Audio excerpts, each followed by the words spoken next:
അപ്പം ഈശ്വരൻ്റെ പിന്നാലെ പോകുന്ന നില മാറി ഈശ്വരൻ നമ്മുടെ പിന്നാലെ വരണു. നമ്മളെ കാൽപ്പൊടി തട്ടി അദ്ദേഹത്തിൻ്റെ വ്യക്തിത്വം ശുദ്ധമാകട്ടെ എന്ന് വിചാരിച്ച്.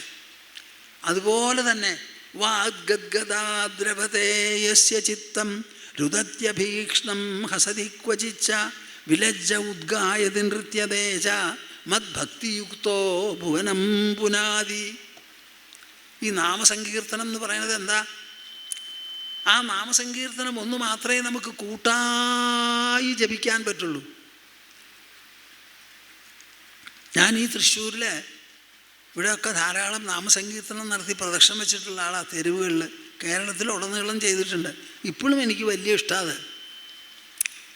ആ സങ്കീർത്തനം നടത്തുന്ന സമയത്ത് പല വിധത്തിലുള്ള അനുഭവങ്ങളും ഭക്തി ഉണ്ടെങ്കിൽ നമുക്കുണ്ടാവും.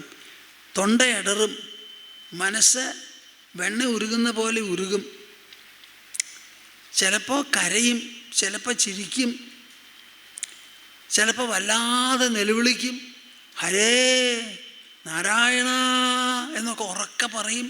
വിലജ്ജ ഉദ്ഗായതി നൃത്യതേജ, നൃത്തം വയ്ക്കും.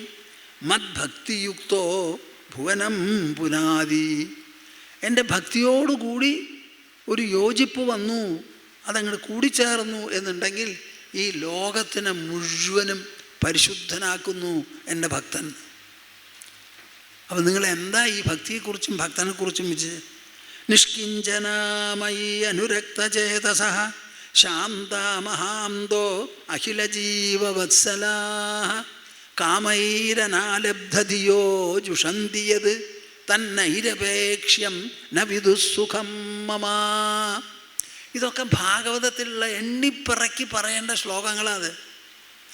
നിഷ്കിഞ്ചന മയി അനുരക്തചേതസ. ഇതിങ്ങനെ കേട്ട് ഗ്രഹിച്ച് ഈ ആശയം മനസ്സിലങ്ങോട്ട് ലയിച്ച് ചേർന്ന് മനസ്സിൻ്റെ ഘടന തന്നെ മാറി, ബുദ്ധിയുടെ പ്രവർത്തന രീതി തന്നെ മാറി, പരിഷ്കാരം വന്ന്, പവിത്രത വന്ന്, വികാസം വർദ്ധിച്ച്, ഔന്നത്യം കൈവരിച്ച്, അങ്ങനെ ഒരു മാറ്റമാണ്. അത് ആർക്കാ വരുത്താൻ പറ്റുക? ശബ്ദത്തിനും ആശയത്തിനും മാത്രമേ വരുത്താൻ പറ്റുള്ളൂ. ആശയങ്ങൾ പുറത്തു വരുന്നതാണ് ശബ്ദരൂപത്തിൽ. ഏത് ശബ്ദത്തിലും ആശയമുണ്ടാവും, വാക്കുകളിൽ. കിഞ്ചനൻ എന്ന് പറഞ്ഞാൽ എന്തെങ്കിലും ഒന്ന് തൻ്റേതാണെന്ന് വിചാരിക്കുന്നവൻ. നിഷ്കിഞ്ചനൻ എന്ന് പറഞ്ഞാലോ തൻ്റേതായിട്ട് ഒന്നുമില്ലെന്ന് വിചാരിക്കുന്നവൻ. മൈ അനുരക്തചേതസഃ, ഈശ്വരനോട് അനുരാഗമുള്ള മനസ്സ്. നിങ്ങളെല്ലാവരും ഭക്തന്മാരാ, തൊഴും. അനുരാഗമുണ്ടോയെന്നാണ് ചോദിച്ച്. ഭഗവാനോട് സ്നേഹമുണ്ടോയെന്ന്. സ്നേഹം വന്നാൽ എന്തായി? ഉടനെ മാറ്റങ്ങളായി ശരീരത്തിൽ മുഴുവൻ. ഇപ്പം മുമ്പ് പറഞ്ഞില്ലേ അതേമാതിരി. നിഷ്കിഞ്ചനാമയി അനുരക്തചേതസഃ ശാന്ത മഹാന്തോ അഖിലജീവവത്സലാഃ. ശാന്തന്മാരായി, ശമഗുണശീലന്മാരായി, മഹാന്ത മഹത്തായിരിക്കുന്നവർ, അന്തം ലക്ഷ്യം പുലർത്തുന്നവരാണ് അവർ. അഖിലജീവവത്സലാഃ, എല്ലാ ജീവങ്ങളോടും വാത്സല്യം തോന്നുന്നു. തൻ കാമൈരനാലബ്ധധിയോ ജുഷന്തിയത്, അവരുടെ ബുദ്ധിയെ വലയം ചെയ്ത ഒരാശയം നിൽക്കുന്നില്ല. അങ്ങനെയുള്ള ഒരു ബുദ്ധിയും മനസ്സും വന്നാൽ അവരാ ബുദ്ധി കൊണ്ട് എന്താണോ രുചിക്കുന്നത്, അനുഭവിക്കുന്നത്, തൻ നൈരപേക്ഷ്യം ന വിദുസുഖം മമ. നൈരപേക്ഷ്യം, നിരപേക്ഷതയിൽ നിന്ന് വരുന്ന ഒരു സുഖമുണ്ട്. ആ സുഖം ബാക്കിയുള്ളവരെ എങ്ങനെയാ അറിയുക? അകിഞ്ചനസ്യ ദാന്തസ്യ ശാന്തസ്യ സമചേതസഃ മയാ സന്തുഷ്ടമനസഃ സർവാഃ സുഖമയാദിശഃ. കൃഷ്ണൻ ഉദ്ധവനോട് പറയണതാ. അകിഞ്ചനൻ, ഒന്നുമില്ലാത്തവൻ, ദാന്തൻ, ഇന്ദ്രിയങ്ങളെ നല്ല പോലെ നിയന്ത്രിച്ചിട്ടുള്ളവൻ, ശാന്തസ്യ സമചേതസഃ, ശാന്തനാണ്, സമബുദ്ധിയുള്ളവനാണ്, എല്ലാ ദിക്കിലും ഒരുപോലെ ഈശ്വരനെയും പരമാത്മാവെയും കാണുന്നവൻ. മയാ സന്തുഷ്ടമനസഃ, ഞാൻ ഈശ്വരൻ എന്നുള്ളൊരു വിചാരം കൊണ്ട്, ഭാവം കൊണ്ട്, സ്മരണ കൊണ്ട് മനസ്സിന് സന്തോഷമായി. ആ ആൾക്ക് സർവാഃ സുഖമയാ ദിശ, എല്ലാ ദിക്കും സുഖസ്വരൂപമാണ്, സുഖമയമാണ്. ആദ്യത്തെ ശ്ലോകത്തിൽ സത്യം പരം ധീമഹി എന്ന് പറഞ്ഞു. അവസാനം പറയുമ്പോഴും അത് തന്നെയാണ് പറയണത്. തച്ഛുദ്ധം വിമലം വിശോകമമൃതം സത്യം പരം ധീമഹി. അപ്പം ഭാഗവതം നമ്മളോട് നിർദ്ദേശിക്കുന്നത് എന്താ? പരമമായ സത്യത്തെ കാണാൻ പറ്റില്ല, ഈശ്വരനെയും നിങ്ങൾക്ക് കാണാൻ പറ്റില്ല. നമ്മുടെ കണ്ണുകൊണ്ട് മുമ്പ് മാത്രമേ കാണാൻ പറ്റുള്ളൂ. ഇവിടെയുള്ളത് കാണാൻ പറ്റില്ല, ഇപ്പുറത്തുള്ളത് കാണാൻ പറ്റില്ല. ഈശ്വരനാണെങ്കിൽ സർവ്വവ്യാപിയാണ്. അപ്പോൾ സർവ്വവ്യാപിയെ കാണാനുള്ള കണ്ണോ ഒന്നുമില്ല. എങ്ങനെയെങ്കിലും മനസ്സിലാക്കാമെങ്കിൽ അത് മനസ്സുകൊണ്ടും ബുദ്ധി കൊണ്ടും മാത്രമേ പറ്റുള്ളൂ. തച്ഛുദ്ധം വിമലം വിശോകമമൃതം സത്യം പരം ധീമഹി. അത് പറഞ്ഞിട്ടാണ് നിർത്തിയിരിക്കുന്നത്.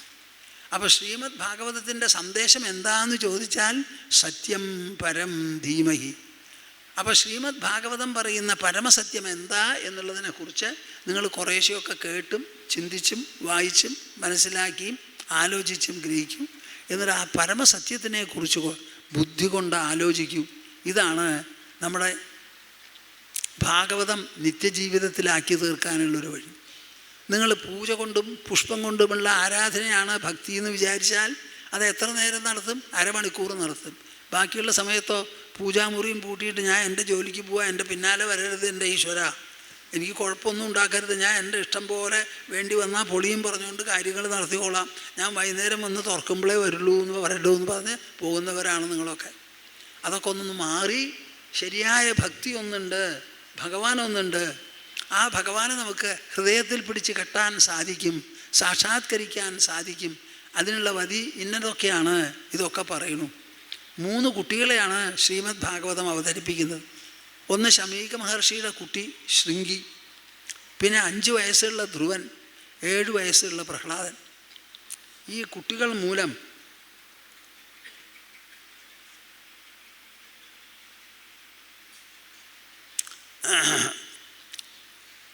ഈ കുട്ടികളെ അവതരിപ്പിക്കുന്നത് മൂലം കുട്ടികളാണെങ്കിലും വായിക്കുന്നവരൊക്കെ മുതിർന്നവരാണല്ലോ.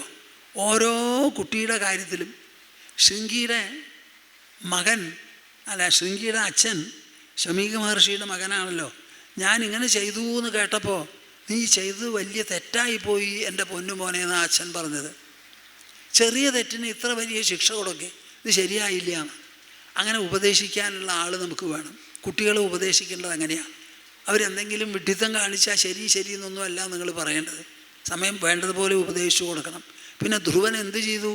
അമ്മ പറഞ്ഞത് കേട്ട് ഒരു കൂസലും കൂടാതെ മധുവനത്തിലേക്ക് കയ്യും വീശി അങ്ങോട്ട് പോയി. നാരദൻ തടുത്തു നിർത്തിയപ്പോൾ പറ്റില്ല, ഞാൻ ക്ഷത്രിയകുമാരനാണ്, ക്ഷത്രിയ ബാലനാണ്, എല്ലാവരും തോറ്റയിടത്ത് ഞാൻ ജയിക്കും എന്നാണ് എൻ്റെ മനസ്സ് പറയുന്നത്.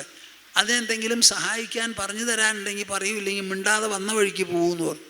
നാരദ മഹർഷിക്ക് സന്തോഷമായി, ഉപദേശമൊക്കെ കൊടുത്തു. പിന്നെ പ്രഹ്ലാദനോ, അച്ഛൻ അമ്മയ്ക്കൊന്നും ചെയ്യാൻ പറ്റില്ല, അധ്യാപകന്മാരടക്കം തല്ലി. അച്ഛൻ വാളെടുത്ത് മുൻപിൽ നിന്നു, വെട്ടാൻ പുറപ്പെട്ടു, പക്ഷേ നടന്നില്ല. ആ കുട്ടിയുടെ മുൻപിൽ വെച്ചിട്ടാണ് നരഹരിയും ഹിരണ്യകശിപിയും കൂടിയിട്ടുള്ള യുദ്ധം, പമ്പര യുദ്ധം നടന്നത് അവിടെ വെച്ചിട്ടാണല്ലോ. അതിനൊക്കെ സാക്ഷ്യം വഹിച്ച് അവസാനം സ്തുതിച്ച കാര്യങ്ങളൊക്കെ അതൊക്കെ നിങ്ങൾക്കൊക്കെ അറിയാം. ഈ 3 കുട്ടികളുടെ ചരിത്രവും നല്ല പോലെ വായിച്ച് മനസ്സിലാക്കണം. എൻ്റെ അടുത്ത് ഈ പുസ്തകം തന്നിട്ട് ഇവർ പറഞ്ഞിരിക്കുകയാണ് ഇതിനെപ്പറ്റി ഒന്ന് പറയണമെന്ന്. എന്താ അത്? ഭാഗവതം നിത്യജീവിതത്തിൽ. ഇത് ഞാൻ ആദ്യമായി എഴുതിയതാണ്. 16 പുസ്തകം എഴുതിയിട്ടുണ്ട്.